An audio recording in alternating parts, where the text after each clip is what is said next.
Hi, I'm Vanessa from SpeakEnglishWithVanessa.com. Let's talk about some good mistakes.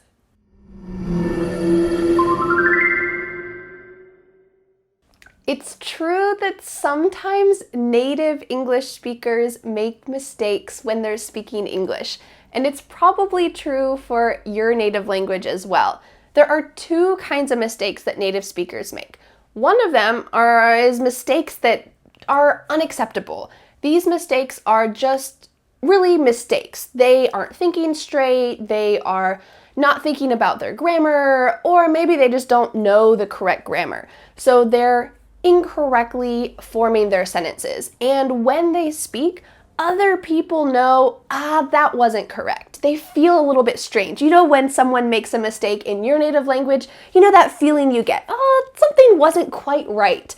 Well, the second kind of mistake is a mistake based on the grammar book. So a grammar book shows a certain rule, but in reality, native speakers use another style of speaking. And this kind of mistake, if native speakers use it while they're talking, other native speakers won't necessarily say, oh, that was bad grammar. Oh, they don't know how to speak. They don't feel weird about it. They might kind of notice if they are big into grammar and love studying grammar. They might know, but it doesn't feel weird like that first kind of mistake. So that's the kind of mistake that I want to talk about today, are the mistakes that native speakers accept. These are ones that are perfectly acceptable, and this is perfectly acceptable in spoken English. So make sure that when you're taking a grammar test, of course, choose what the grammar book says is correct. Or if you're speaking in front of the CEOs of your company, make sure you use correct grammar, of course. But these are acceptable in daily life, and native speakers use these all the time. So let's talk about the first mistake that's acceptable for you to use in English. Last week, me and my husband played a 3-hour board game. Last week, me and my husband played a 3-hour board game. Did you hear that sentence? Last week, me and my husband played a 3-hour board game. Last week, me and my husband played a 3-hour board game. What's the correct way to say this sentence?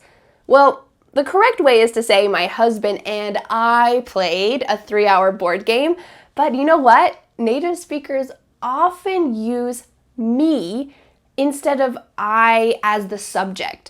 So it's often the singular version. So you could say him and his friend, her and her friend, me and my husband. That singular version, you can use that as the subject with someone else. This is the most obvious mistake out of these 5 examples. So if you asked a native speaker, they would most likely know, oh yeah, that's not correct. But they don't feel weird about it, and they probably use it themselves. So for this mistake, and you're gonna see this as a common theme for the other mistakes as well, if you use the grammar correctly, oftentimes people are gonna think that you are too formal or maybe a little bit snobby. So by using the mistake, you're actually being a little more conversational, a little more natural, even though it's definitely a mistake in the grammar book. Well, let's talk about the second example, and these next ones are much more acceptable even than the first one. The second mistake is a greeting, a really common greeting. So let's watch a quick example so you can see how this is in real life. Oh, hey, how's it going? Oh, hey, pretty good. Oh, hey, how's it going? Oh, hey, pretty good. You heard, how are you doing? Oh, pretty good. How are you doing? Pretty good. Well, in this situation, most people know that it should be, I'm doing well. How are you doing? Well. But if you say well in this situation, people might roll their eyes and say, she is too interested in grammar. So it's much more acceptable to use the mistake. Good. How are you doing? Good. For me, because I care about grammar, not so much, but enough that I often just try to evade this rule completely and I just use a completely different word. I just say something like great, fantastic, incredible. I use a different kind of word instead of good versus well. So that's up to you, but it's much more acceptable to say something other than well. The third mistake is a lovely example. Let's take a look at a quick scene using this expression. If I was a snake, do you think my baby would be scared? If I was a snake, do you think my baby would be scared? All right, you heard if I was a snake, do you think my baby would be scared? If I was a snake. Ooh, what do we got going on here? Well, in English, there are not many chances to use the subjunctive form of the verb, but this is one situation where it is correct to say, if I were a snake. If you said, I were happy yesterday, people would look at you like you were a little bit crazy. But when we add the word if, it means that you're going to use the subjunctive case, and that means if I were becomes correct. So in any other situation, I were sounds completely crazy, but with if, it means it's correct. So the sentence should be, if I were a snake, do you think my baby would be scared? And in daily life, we use both of these, but we're most likely to use the mistake, if I was a snake. And my theory about why we often use the mistake is because we're just not used to pairing I and were together, because in English we don't use the subjunctive tense very much. I know in some other romantic languages like Spanish and French, the subjunctive is much more common. So in your daily conversations, it is perfectly acceptable and in fact maybe desirable to say, if I was a boy, my life would be very different. If I was. Make sure if you're taking a test, of course, you should say if I were. But in daily conversation, the mistake is more acceptable. The fourth mistake has to do with our lovely friends lay and lie. I know when I learned about this in grammar class in the US, I hated it because I always felt so confused. And the reason why I felt confused is because in daily life, we don't really stick to the grammar rules. So it didn't feel natural or comfortable to me. And I know that my middle school English teachers tried to impress upon me, use the correct version, but you know, people are gonna say what they're gonna say, and it's not often what the grammar book says that you should say. So let's take a look at what is the most common thing to say, and then we're gonna talk about what's actually correct. I'm sick. I'm gonna go lay down. Yesterday, I laid down because I was sick.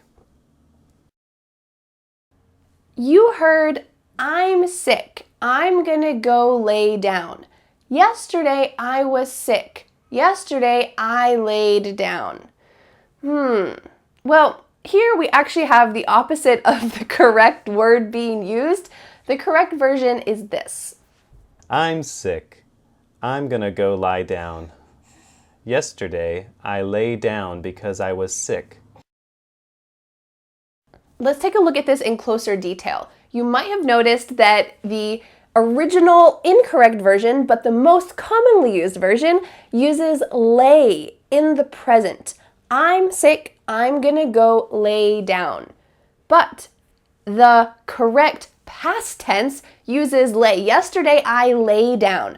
So why are we using the past tense in the present incorrectly? Well, somehow this happened in the English language and it's stuck. So that's, in my opinion, why lay and lie are just so confusing when you try to learn them because they don't feel natural. So the grammar book says one thing, native English speakers in daily conversation use another. And in fact, when I asked Dan about this, I read the sentence to him and he said, "What's wrong? It's right, right?" He didn't even know that it was incorrect. Now, if those of you out there are grammar lovers and you think, why didn't Dan know this? First of all, if you ask most native speakers that, they're not gonna really feel like it's so strange, like it feels bad to say that. It just feels okay to say that. It's quite natural, even though it's technically incorrect. So when you're talking about taking a nap, you can say, I'm gonna go lay down. I'm gonna go lay down. I'm gonna go lay down. Yesterday I was tired, so I laid down. I was tired, so I laid down. This is perfectly acceptable, and most speakers in American English, of course, that's where I'm speaking from, most American English speakers are not gonna even bat an eye about it. Bat an eye just means they're not gonna think twice about it. Okay, great, go lay down.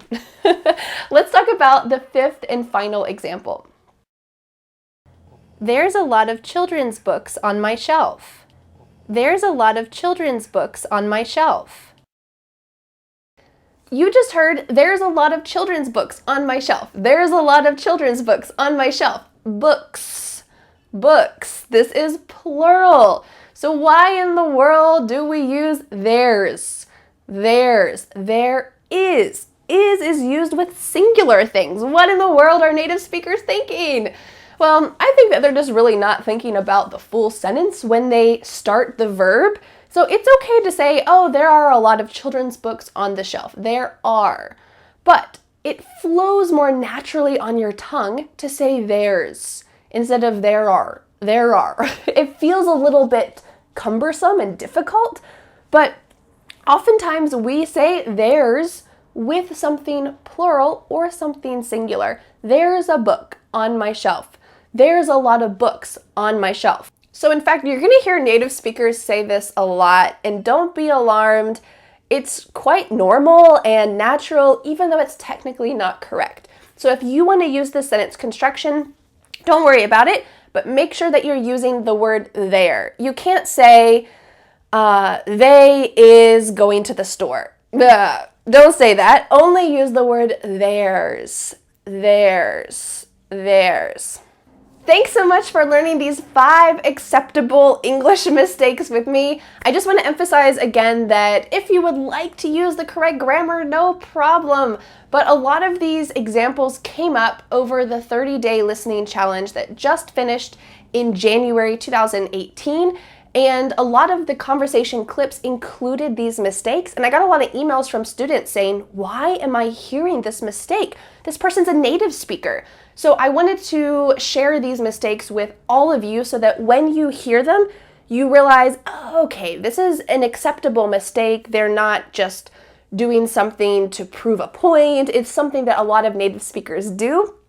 But also for you, if you interact with native speakers and you use one version instead of the other, you're going to be perceived in a different way. So I want to make sure that you feel like you are completely comfortable in a situation and understand correctly and can use English in the most natural way, which is not always the correct way.